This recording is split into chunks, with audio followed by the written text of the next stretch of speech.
Avertissement, ne prie plus allongé dans ton lit. Cela affaiblit ta force. Famille, pries-tu souvent allongé dans ton lit, puis t'endors-tu sans t'en rendre compte?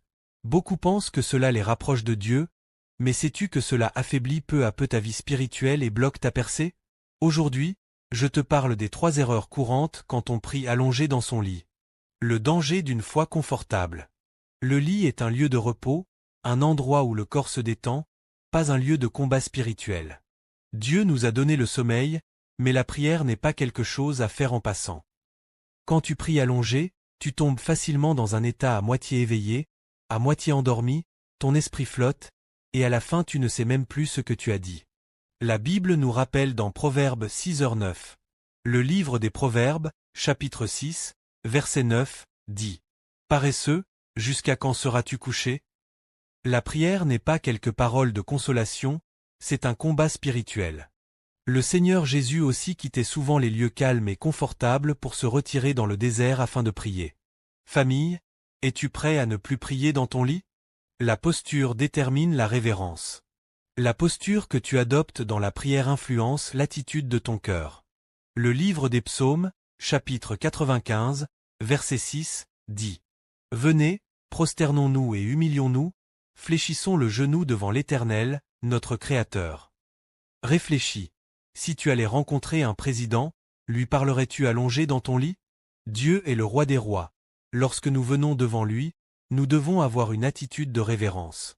Quand tu t'agenouilles, que tu te tiens debout ou que tu lèves les mains pour prier, ton cœur devient plus concentré. Si ton corps est éveillé, ton esprit le sera aussi. Attention à la distraction et à la faiblesse. Le Seigneur Jésus a dit dans Matthieu 26, 41. L'Évangile selon Matthieu, chapitre 26, verset 41, dit « L'esprit est bien disposé, mais la chair est faible. » Beaucoup n'aiment pas moins Dieu, mais ils font trop facilement des compromis. Prier en somnolent n'est pas une prière puissante. La prière n'est pas une conversation ordinaire, c'est la ligne de vie qui relie au ciel. Si tu remarques que tu es souvent distrait, essaie de changer d'endroit, de te laver le visage, de te lever pour prier. Tu verras que la force est totalement différente. Famille, la posture, l'environnement et la concentration pendant la prière influencent la profondeur de ta vie spirituelle. Dis-moi dans les commentaires, pries-tu habituellement debout, à genoux ou allongé? Aujourd'hui, ajustons notre manière de prier et ne laissons plus le lit devenir un obstacle entre nous et Dieu. Si ces paroles t'ont interpellé, partage-les avec au moins 3 frères afin qu'eux aussi soient avertis. Si tu veux vraiment apprendre à prier avec puissance, tu dois étudier la Bible de manière systématique. Suis-moi et clique sur le lien de la page d'accueil ou rejoins notre groupe via le numéro WhatsApp affiché à l'écran.